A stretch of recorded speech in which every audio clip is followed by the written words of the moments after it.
This session introduces key review points related to SaMD, or Software as a Medical Device, for approval in Japan. When reviewing medical devices, including SaMD, it's essential to start with the development concept. The development concept should state what medical need or clinical challenge the product aims to address. The process starts by clarifying the intended use and the design concept. The design concept defines what function the product should have. With a thorough understanding of these points, the reviewer then proceeds with an evaluation. The primary aim of the review is to confirm whether the product's benefits outweigh its risks for the specified intended use. This process uses evidence from both non-clinical and clinical studies and considers the nature of the software and its role in clinical workflows. The review process for SaMD is largely similar to that of traditional devices. The key steps are defining the intended use, evaluating clinical and non-clinical data, and judging whether the product's benefits outweigh its risks. The key points of review include the following. First, we must understand the product's concept, its intended use, and what specific claims are being made. Next, we assess whether the benefits outweigh the risks by evaluating the supporting data. This includes information on clinical performance, safety, and the outcomes of clinical evaluations. From a regulatory standpoint, the review also involves verifying technical documentation and performance reports to ensure the product meets applicable standards and regulatory expectations. Some of the following may overlap with earlier points, but it's worth repeating because it's of fundamental importance. When reviewing medical devices, including SaMD, it is essential to fully understand the role that the product plays in actual clinical settings. Our focus is not merely on evaluating a function. We are reviewing a medical device. Therefore, rather than simply checking how well a particular function performs, we must determine whether that level of performance is adequate to meaningfully contribute to solving a specific clinical problem. Without a clear grasp of the product's development concept and intended role in medical practice, we cannot properly assess its clinical utility. To aid in understanding the development concept and the clinical role, it is also useful to consider what functions the developer intended to implement, and at what level of performance. This intention of the developer is what we refer to as the design concept. Having a solid understanding of such concepts is crucial for accurately interpreting test results and evaluating the product as a whole. Let's compare these two electrocardiogram-based SaMDs. The first is for people who haven't been diagnosed and helps detect atrial fibrillation. It encourages them to seek medical attention. The second is used in hospitals to detect emergencies. Although the function electrocardiogram analysis is the same, their roles are different. That difference means they are reviewed under different criteria. Once you understand a SaMD's role, you should focus on 3 evaluation areas. First, clinical utility. Does the SaMD achieve its intended medical purpose? Second, clinical performance. Does it perform its function accurately and reliably? Third, basic performance. Do supporting features like data export or user interface work as intended? So you should consider these 3 points based on the role of the SaMD and its concepts. Let's try a review exercise together. Imagine you are the reviewer and examine a computer-aided diagnostic or CAD system that supports the detection of lung nodules in chest X-ray images. This CAD product is designed for use by radiologists.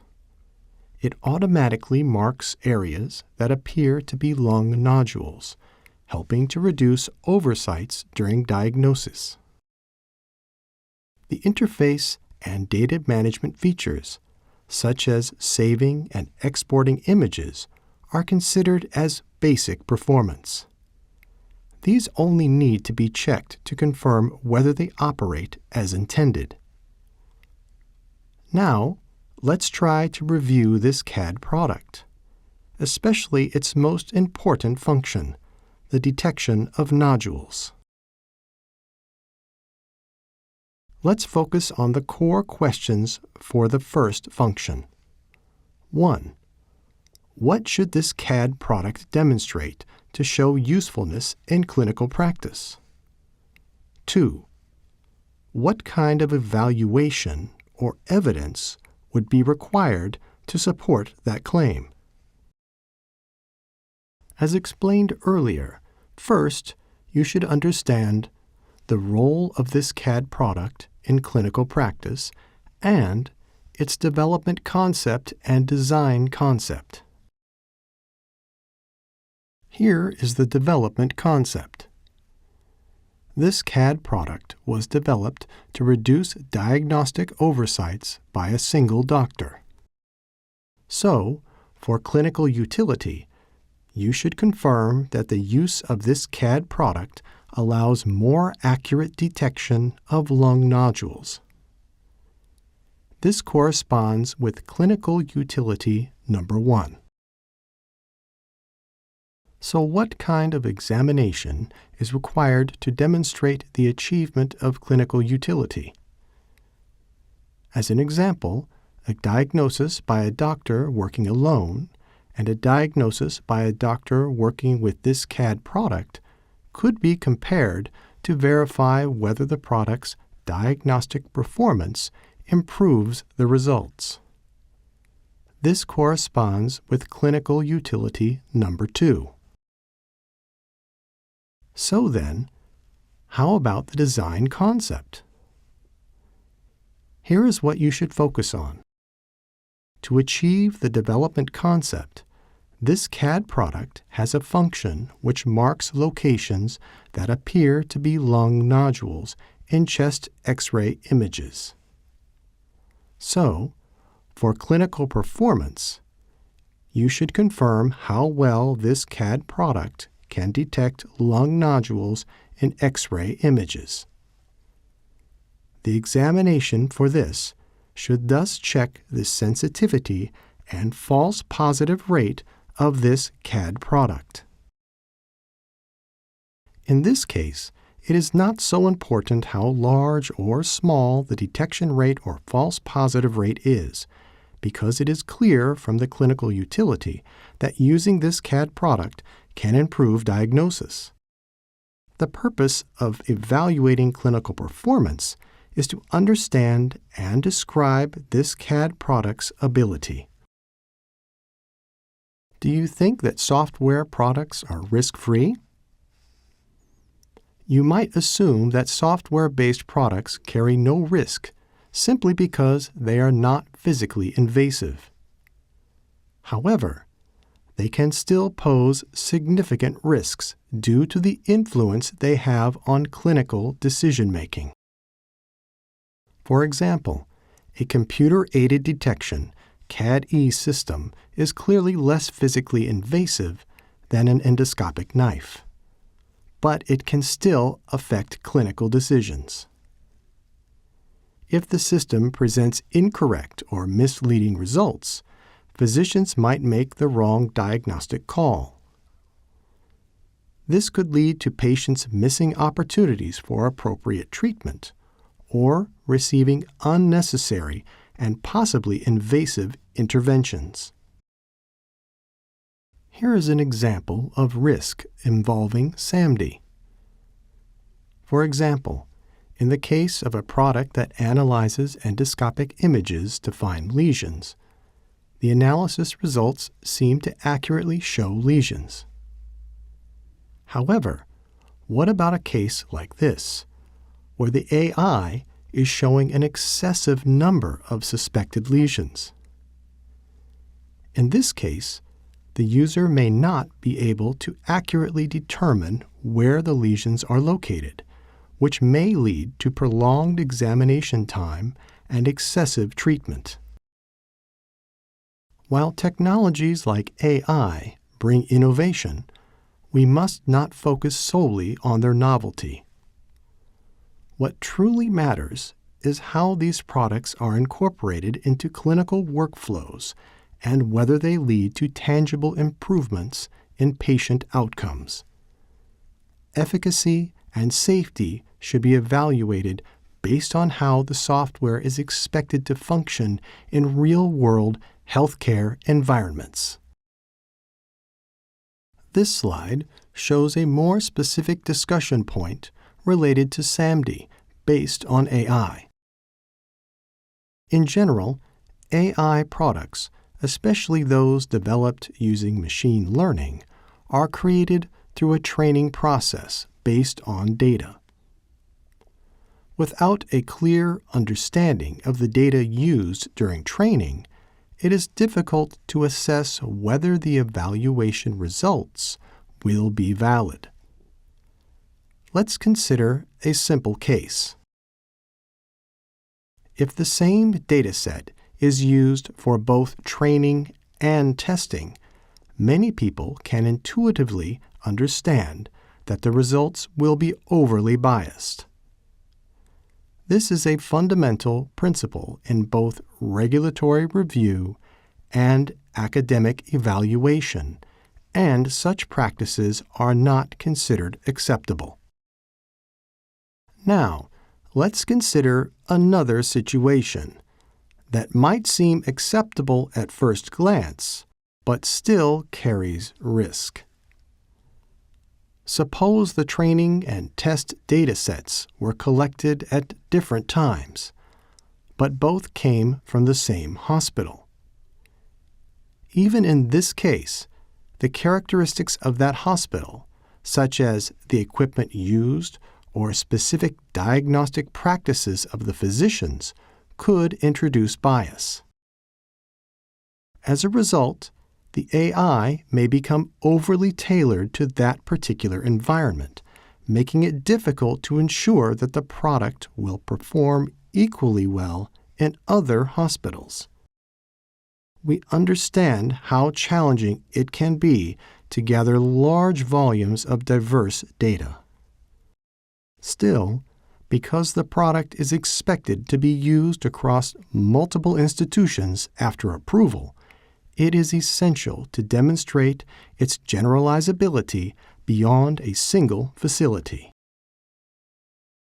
You may often see news headlines claiming that AI has surpassed human doctors in diagnostic accuracy. However, we should pause and ask, was the comparison fair? In some evaluations, physicians may be asked to read a large number of images under conditions that do not reflect typical clinical settings, such as being given no access to other test results or patient history, or being asked to read too many cases in a short amount of time. This kind of setup can lead to decreased concentration and reduced performance, making it an unfair comparison. If you were a physician and were evaluated under such artificial and unrealistic conditions, you likely wouldn't accept the conclusion that AI is superior. Furthermore, AI may be evaluated based solely on image data, while human physicians normally use a combination of information, including physical exams, interviews, and blood test results. Comparing the two under different conditions undermines the validity of the evaluation. Let's look at another important issue. Sometimes we see cases where a product initially did not perform well during testing. So the developer retrained the AI model using the same dataset and then reported improved performance. However, from a review perspective, this raises serious concerns. Retraining on the same test data used for evaluation is considered a form of cheating because it artificially boosts performance by tailoring the model to that specific data set. In principle, the data set used for training and that for evaluation should be clearly separated. To maintain objectivity and credibility in the review process, it is also desirable that training and evaluation data come from different institutions or time periods, and that separate personnel are involved in assigning the correct answers, or the gold standard labels, to each dataset. These practices help ensure that the evaluation truly reflects the product's real-world performance, rather than just its ability to match a specific dataset. To promote a more transparent and predictable regulatory process for SaMD, the Pmda has compiled and published a list of review points for several categories of SaMD. Currently, the English version has been made available, so please take a look.